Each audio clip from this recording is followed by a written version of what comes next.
Senator DeMint, your thoughts on this controversy over whether or not the president is dividing us more or not, if it's any different, or even how can we fix this? The president's trying to keep his promises. I think that in and of itself, if he continues to push, could help unite the country. Once you get out of Washington, Greta, as you know, the divisions are hardly there around the country.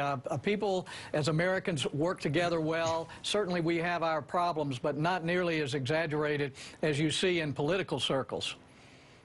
You know, Senator Organ, some of the things that, like even asking, I think the president was put on the spot about whether he's anti-Semitic or not today with the question. He was asked a few weeks ago, and he didn't respond to the way a lot of people want to say. Frankly, if someone said to me, "Are you anti-Semitic?" I would be angry. If someone said, "Are you racist?" I mean, there's sort of, to me, these questions are a little bit like, "Do you still beat your wife?"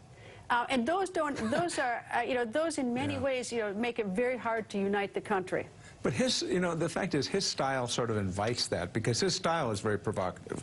He doesn't exactly take a podium and then give one of these long, tall, sweet speeches. I mean, his style is very provocative, and so I think it kind of invites the same sort of response. But as I said, this has only been 4 weeks. I mean, my head's exploding. It seems like 4 years for this administration. And I want him to do well. I come back to the tweet thing. I don't think you can have a tweet storm going on coming out of the White House in 140 characters and have it serve this country well. I just don't think it does. Senator DeMint, what do you make of these town halls? It's sort of a little bit like when we used to see the Tea Party, who would get pretty angry at the town hall meetings. Now we see other people who are giving the politicians a hard time.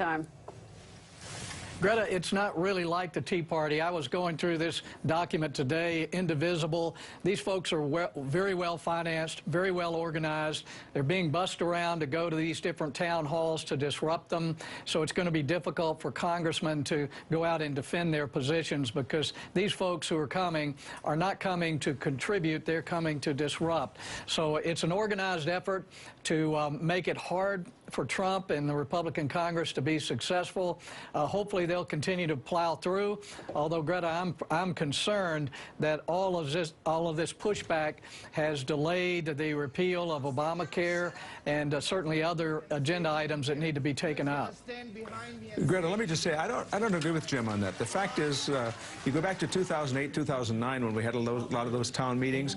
I think that these kinds of town meetings that are occurring reflect a lot of anxiety among the American people about, okay, if you're going to repeal the Affordable Care Act, what are you going to replace it with? What are we going to face going forward? I'd love to answer that, Greta. Well, if you have an answer, Jim, nobody's had an answer for 7 years. I hope there is an answer, and I hope it protects and keeps some of the important provisions of the Affordable Care Act.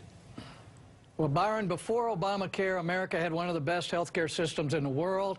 Obamacare has become a cancer on that system. Rates went up 25% last year.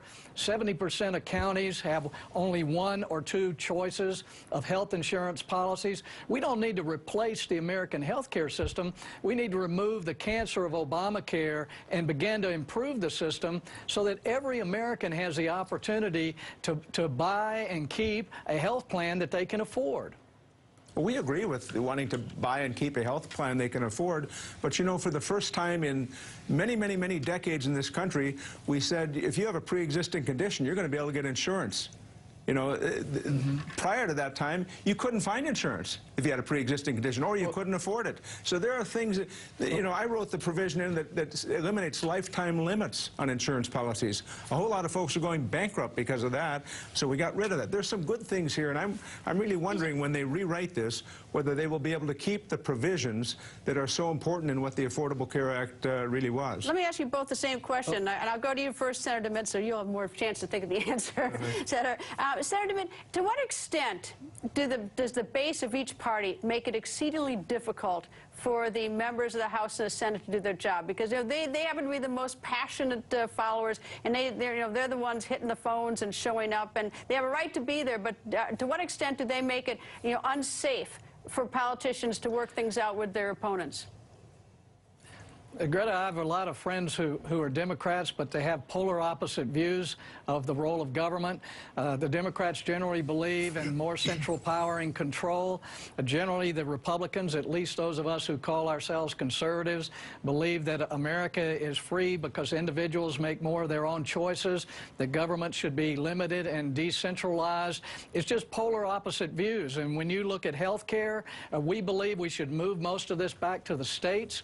We should allow individuals more choices of health plans. You wouldn't have to worry about pre-existing conditions if people could buy and keep their insurance policies instead of losing it every time they change jobs. You know, Senator, I guess maybe Senator DeMint and I may not see eye to eye on this, but I think that in order to solve problems, we all got to give a little bit. Even when if some ideology got to give on a little bit. And I see these bases on both the right and the left, sometimes making it very difficult for politicians to even have lunch together with each other. Look, it has changed in a dramatic way. I think cable television, talk radio, when you drive down the road, most people are tuning into that which reinforces what they already believe. You know, 40 years ago, you couldn't find those programs on. But now, the fact is, it imposes a significant penalty on Republicans and Democrats who decide, I'm going to go across the aisle and find a way to compromise. Compromise has become a four-letter word, and it shouldn't be. But that's where I think the base on each side, the right and the left, and I get emails from both sides just saying the worst things about each other and about politicians who, and like a rhino, calling a Republican who dares to talk to a Democrat a rhino. But the lubrication of democracy for 200 years has been compromise. That's what works. And compromise these days is reviled. It's a four-letter word. It's something you should never do. We need to get above that and get Greta, beyond that. if I could just add to that. I'm going to give you the last word on this. Go ahead. Okay, you don't get $20 trillion in debt unless there's a lot of bipartisan cooperation. The problem is the compromise has not been on the right side of the ledger. We need to recognize the country's going in the wrong direction. I think that's what President Trump is trying to do, and I hope folks will give him a chance to try to implement some of these